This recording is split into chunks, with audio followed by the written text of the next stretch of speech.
Hola, ¿cómo está? Bien. Oh, hello and welcome to Mexico. Today, we're going to talk to you about the Mexican Revolution. Oh yeah. Let me just get those cattle, my uncle's cattle, to shut up. Yo, Uncle Joe, shut them up. All right, why don't you start the story, Juan? Well, Jose, the year is 1910, and a dictator named Porfirio Diaz has been in power for the past 30 years. Wow. The general Mexican population does not like Mr. Diaz, since he prefers wealthy landowners and industrialists over us and therefore treats his people unfairly. Once again, in 1910, Diaz's seventh re-election is occurring. However, a man named Francisco Madero emerged as the new leader of a political party called the Anti-Reelectionistas, and then announced his candidacy. Ooh. But things didn't go as planned. Oh, hello, Diaz. Hello, Madero. You know what? I think I'm gonna win this year's presidency. You're not gonna be re-elected for a seventh time. Oh, I'm sorry, sir, but I think you are quite mistaken. How dare you try to challenge me? Arrest him, guards! Arrest this man at once. Yes, sir. Oh, you will never take me alive. Yes, I will. I will get I it always eventually. You're going to lock and keep, sir. Diaz then ran a mock election and declared his presidency. When Madero got released from prison 11 days later, he published something called the Plan de San Luis Potosi. I love that plan. Oh yeah, and declared a revolt in November.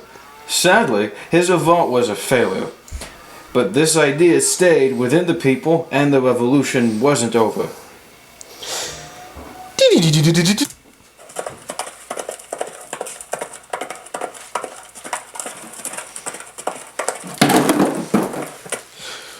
Oh, hey, Pancho Villa.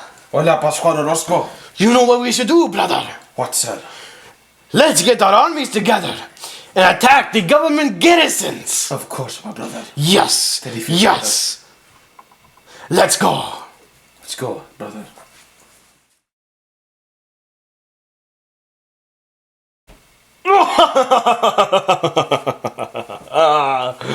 I'm going to launch a bloody campaign against all those local political bosses all in the South.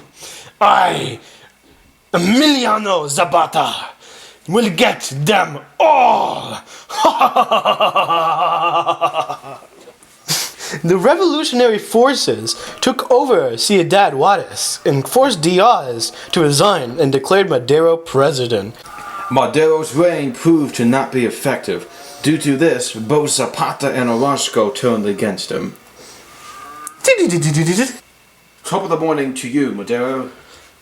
Hello, Zapata. Hello, Orozco. Salutations, sir. Your failure to restore land to dispossessed Indians is too much. I am Zapata you no longer. I am dissatisfied with the slow pace of reform under you. I am going to lead a revolutionary movement up in the north.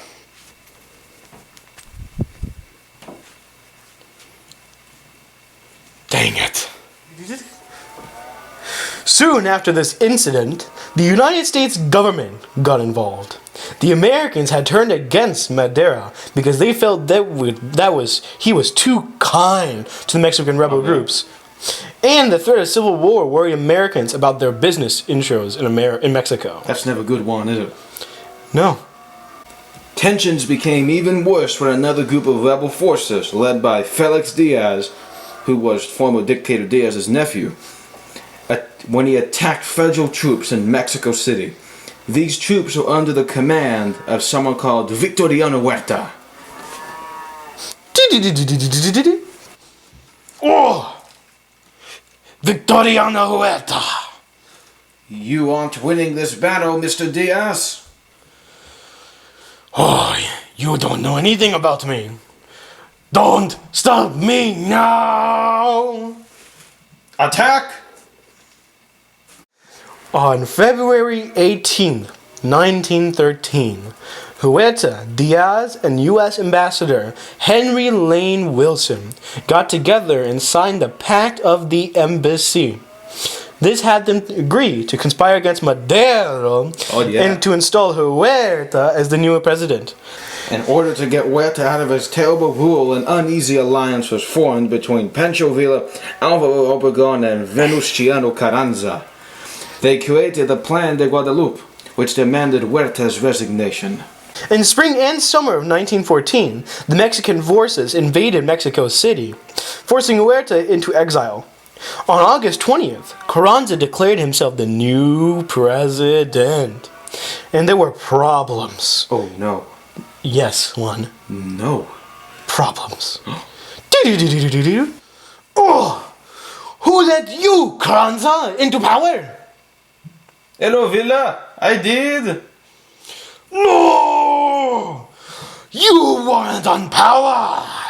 I am! You have no power! Due to this, anarchy emerged until Obregón, Villa, and Zapata held a convention in which it was agreed that the rivalry between Villa and Carranza was causing total and complete gridlock. Ay, ay, ay. I hate it when that happens. Me too. To solve this, they elected a new president, Eulalio Guiterres.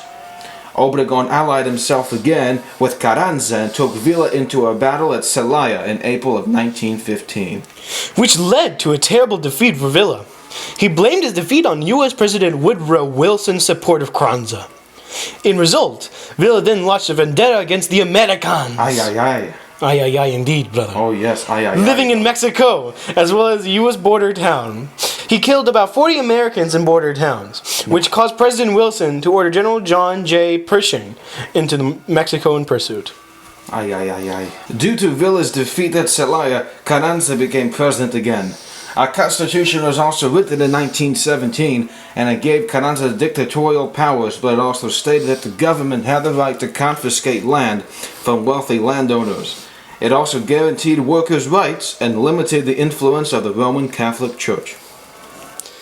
Well, that's all we got for today, folks. Yes, it is. Come back to Juan and Jose's farm in Mexico, and we'll help you once again to learn about the history of Mexico. Don't miss us out next week. Come on down. Oh, Uncle Joe, what did I tell you about turning those cows up? I'll be right back. You don't know how it is.